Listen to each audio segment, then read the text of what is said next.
Assalamualaikum warahmatullahi wabarakatuh. Yang saya hormati Bapak Rusdi Akbar selaku dosen pembimbing, yang saya hormati Bapak Ibu dosen penguji pada hari ini. Perkenalkan nama saya Leni Wahyuni, saya mahasiswa MMUGM Kampus Jakarta, Eksekutif B36B. Pada hari ini saya akan mempresentasikan tesis saya yang berjudul Pengembangan Model Bisnis untuk Penyediaan Charging Station atau SPKLU di Era Kendaraan Listrik, studi di PT PLN Persero Unit Induk Distribusi Jakarta Raya. Satu persatu saya akan membahas dalam presentasi saya ini, yaitu dari bab 1 pendahuluan sampai dengan bab 5 simpulan dan saran. Pendahuluan latar belakang, jadi Indonesia memasuki era kendaraan listrik ditandai dengan terbitnya Peraturan Presiden Nomor 55 Tahun 2019 tentang percepatan program kendaraan bermotor listrik berbasis baterai untuk transportasi jalan.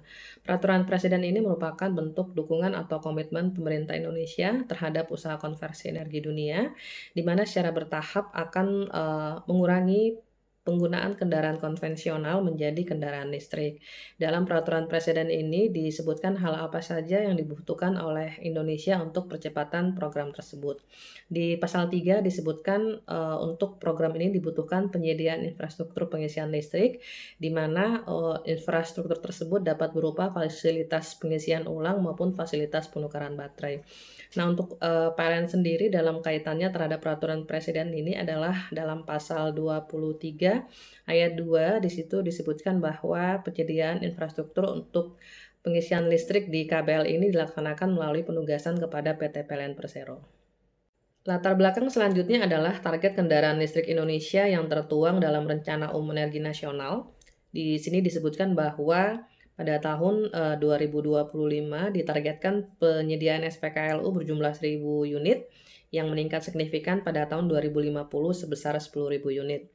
Penyiapan SPKLU ini ditujukan untuk supporting atau pendukung pengembangan kendaraan listrik, di mana pada tahun 2025 itu ditargetkan sejumlah 2.200 buah kendaraan listrik di Indonesia yang selanjutnya pada tahun 2050 itu ditargetkan menjadi sejumlah 4,2 juta.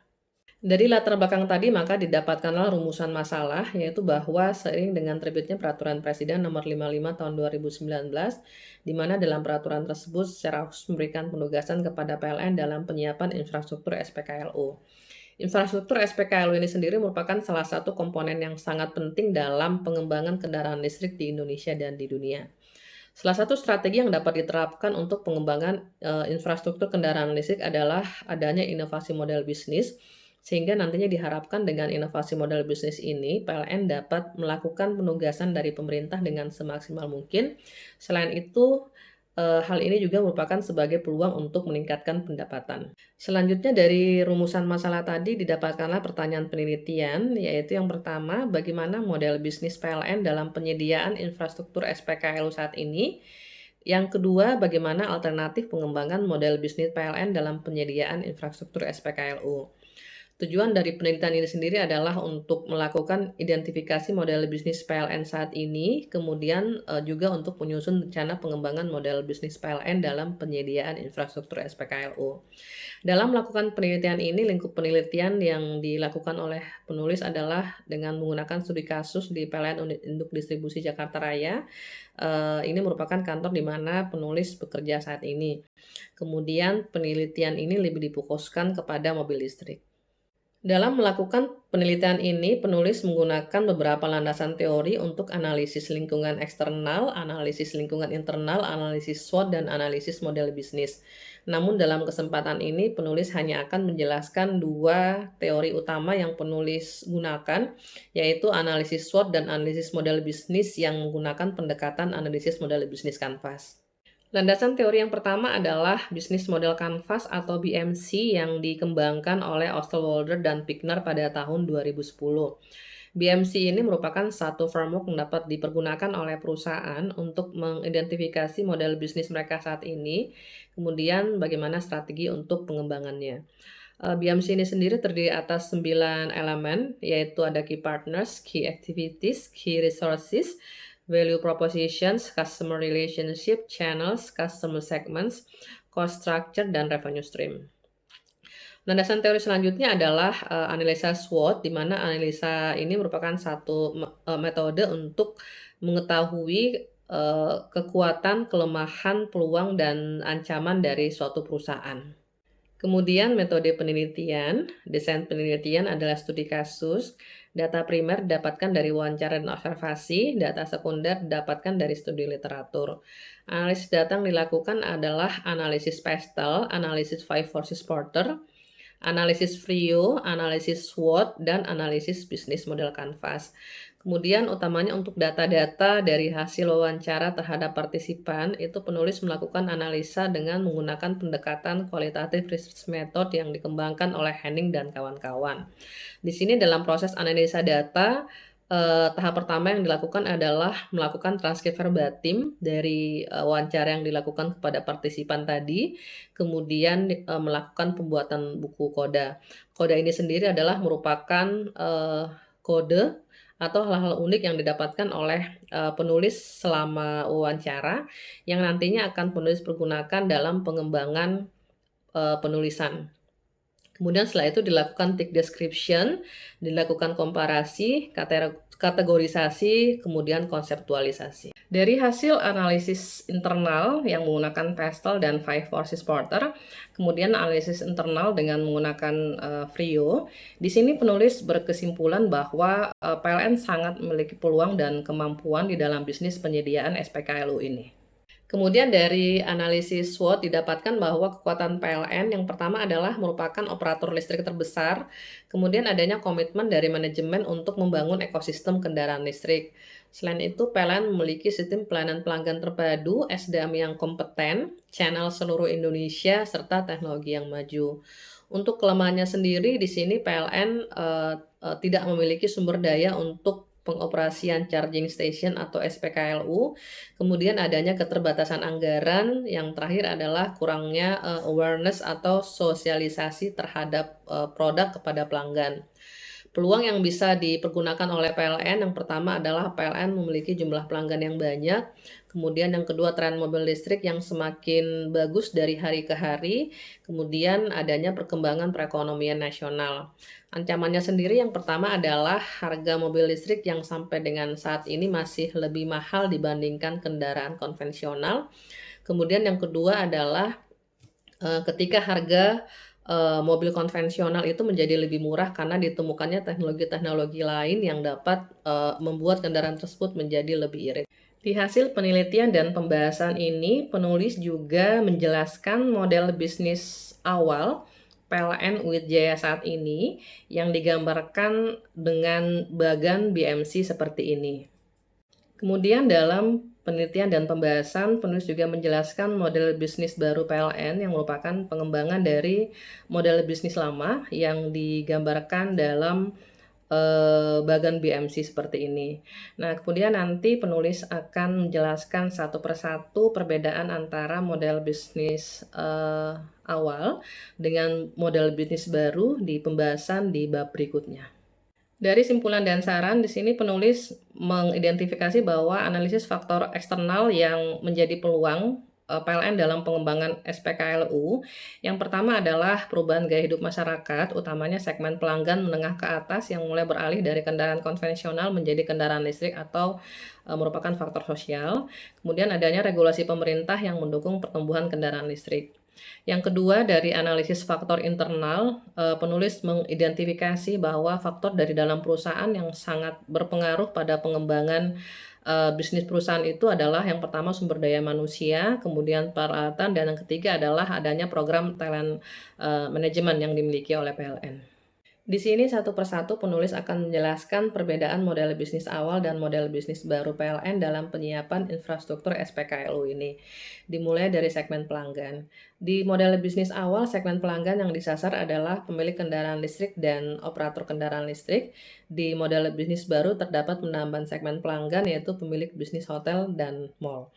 Hal ini berdasarkan pertimbangan bahwa dari wawancara yang dilakukan oleh penulis terhadap partisipan, didapatkan fakta bahwa revenue atau pendapatan PLN dari SPKLU sampai dengan saat ini belum bisa mengimbangi biaya yang harus dikeluarkan. Sehingga salah satu upayanya adalah dengan melakukan penyediaan SPKLU di lokasi-lokasi keramaian. Proposisi nilai di model bisnis awal adalah adanya ketersediaan fasilitas pengisian kendaraan listrik, kemudian untuk mematahkan kekhawatiran orang ketika butuh untuk pengisian ulang. Di model bisnis baru terdapat tambahan satu proposisi nilai yaitu kecepatan pengecasan, di mana pada penambahan segmen pelanggan di pemilik bisnis hotel dan mall tadi, itu penulis menyarankan agar di lokasi tersebut dilakukan pemasangan SPKLU dengan tipe fast charging. Untuk saluran sendiri, PLN di model bisnis awal itu menggunakan kantor PLN, stakeholder, dan media sosial. Untuk model bisnis baru tidak terdapat penambahan saluran, hanya disarankan agar lebih mengoptimalkan saluran yang sudah ada. Untuk hubungan dengan pelanggan di model bisnis awal itu belum terstruktur. Di model bisnis baru di sini ada 3 saluran, ada 3 sarana yang bisa dipergunakan terkait hubungan dengan pelanggan. Yang pertama adalah website, kemudian media sosial, dan customer gathering. Sebenarnya ketiga hal ini, yaitu website, media sosial, dan customer gathering, sudah dipergunakan oleh PLN sebagai sarana ke pelanggan.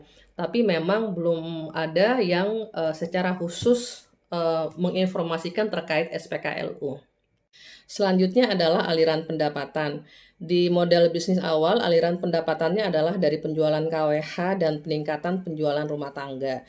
Di model bisnis baru ditambahkan dengan iklan. Untuk sumber daya utama, di model bisnis awal ada anggaran investasi dan infrastruktur TI. Di model bisnis baru ditambahkan dengan tenaga ahli. Untuk aktivitas kunci di model bisnis awal ada partnership dan pendanaan. Di model bisnis baru selain kedua unsur tadi ditambahkan dengan pelatihan. Jadi pelatihan ini nanti gunanya adalah untuk mendapatkan tenaga ahli. Di mitra kunci, model bisnis awal ada pabrikan kendaraan listrik dan jasa keuangan. Di model bisnis baru ditambahkan dengan mitra BUMN sebagai salah satu mitra kunci yang lainnya. Kemudian di struktur biaya, di model bisnis awal ada pengadaan SPKLU dan pengadaan lahan. Kemudian di model bisnis baru terdapat penambahan struktur biaya yaitu biaya pelatihan. Biaya pelatihan ini nantinya digunakan untuk mendapatkan tenaga ahli. Memang dalam jangka pendek terlihat terdapat penambahan struktur biaya, namun sebenarnya dalam jangka panjang ini PLN akan lebih untung karena dengan adanya tenaga ahli tersebut maka PLN dapat melakukan pengoperasian SPKLU ini baik dalam kondisi normal maupun ketika terjadi gangguan sehingga tidak lagi tergantung kepada pemasok. Selanjutnya adalah keterbatasan yang dihadapi oleh penulis dalam penelitian ini, yaitu keterbatasan dalam pencarian data, proses pencarian data karena penelitian dilakukan pada saat masa pandemi COVID-19 ini. Di mana beberapa wawancara dilakukan dengan menggunakan media online yang memiliki beberapa keterbatasan dibandingkan dengan wawancara langsung. Kemudian selanjutnya dari penelitian atau dari hasil pembahasan yang sudah penulis sampaikan tadi, terdapat beberapa saran dari penulis. Yang pertama adalah agar manajemen perusahaan secara berkala melakukan evaluasi terhadap model bisnis perusahaan dengan tetap memperhatikan faktor eksternal dan internal perusahaan.